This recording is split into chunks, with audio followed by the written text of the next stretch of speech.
Who am I with, guys? Wes right here. I'm Emma. Wes and Emma, how did your run yesterday go? It went well, but the Rover kind of let us down a little bit, but hopefully today we can make it even better. Excellent. And so what were some of the changes last night that you made to improve?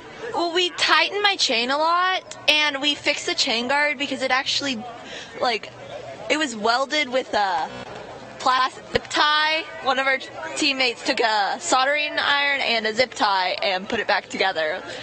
Excellent. Excellent. Guys, races are won in the pits. These guys put in a lot of work overnight. They're ready for the race. Back to you. Soldering iron zip ties. Sounds like a great name of a band.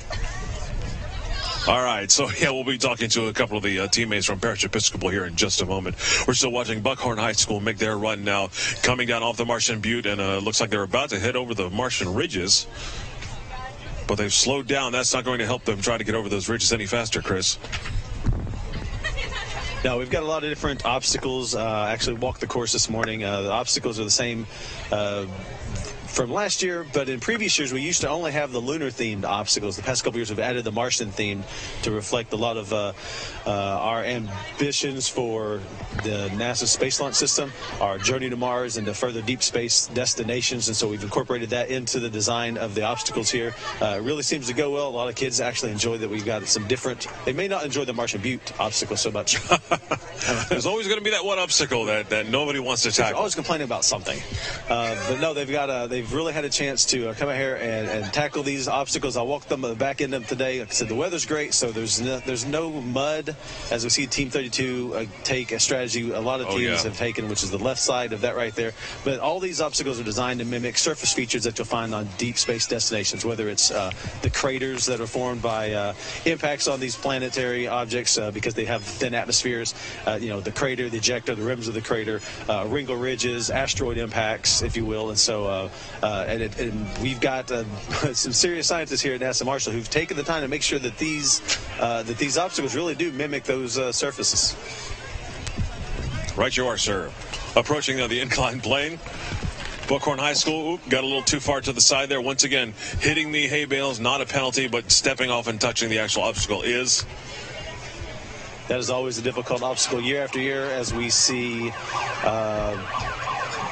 Parish Episcopal High School has taken off from the start line, so we've got two Rovers on the course. Number 28, Parish Episcopal, going through the first obstacle. Working their way hard, and that they got that tandem set up, but the back-to-back situation with their drivers. But so far, looking well on the course.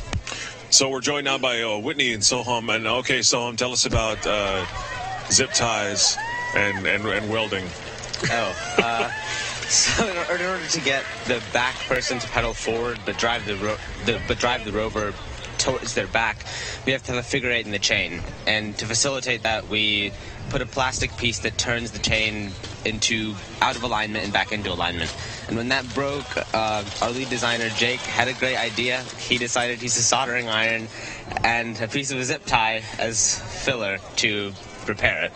Okay, Whitney giggled at that one. Why is that? Well, that is just one thing that I think our team is super great at. And it's just one of the many things that you will hear stories about. We always somehow come up to do something insane and nuts that ultimately ends up working, and you never think it was. It always, maybe it's a joke or something we're just doing for fun in it, and it totally helps us with the course. Well, I hope somebody's writing a blog post on that. It's awesome.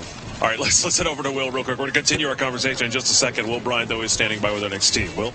Guys, I'm down here with Lima Senior High School. They're out of Lima, Ohio. What are y'all's names? Morgan. Morgan? Caleb. And Caleb. Now, guys, how did the run yesterday go? It went pretty good. We got 2-minute penalties on the back 4 obstacles, so we're going to try to fix at least one of those and get only 1 penalty maximum. So. Excellent. Now, I understand the color of your Rover actually holds a lot of special meaning.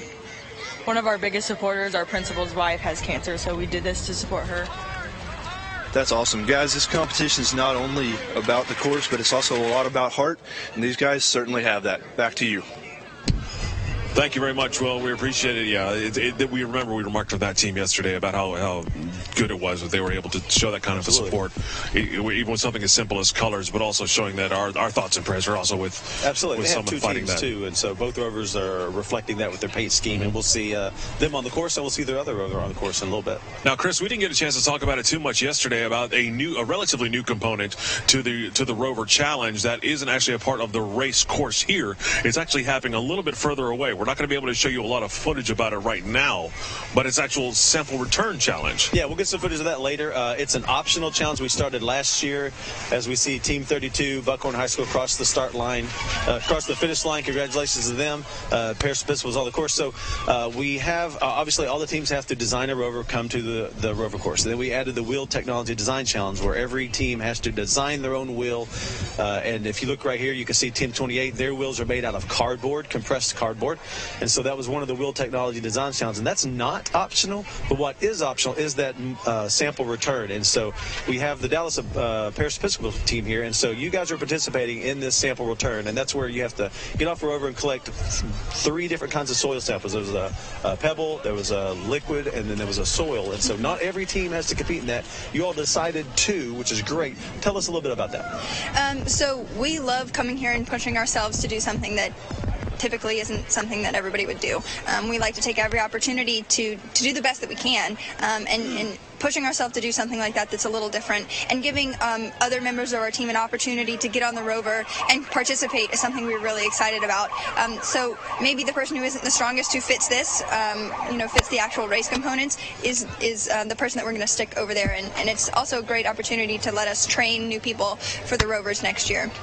All right, so I was going to say, in the course of that particular portion of this competition, there is another field set up out there, and people, the team members, will actually drive the Rover from one section to another to actually search for these. Is it in fact a timed event?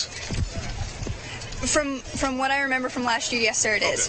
I just want to see but it's not a matter of jumping into a big sand pit and burrowing through trying to find it. It is, at least from our perspective, you sit on the Rover and you pick something up and you put it in your containment device, and you have to get through as quickly as possible without jumping off or doing all those certain kind of things and getting to the end. Right, that's an individual, an optional award. Your time on that doesn't factor into your race time on the course. That's an independent award that we provide at the end of the day, just like the Wheel Technology Design and the Best Telemetry. And so we'll get a chance to talk about that here in a little bit. What we'll do is go down to the start line and see who Will has next.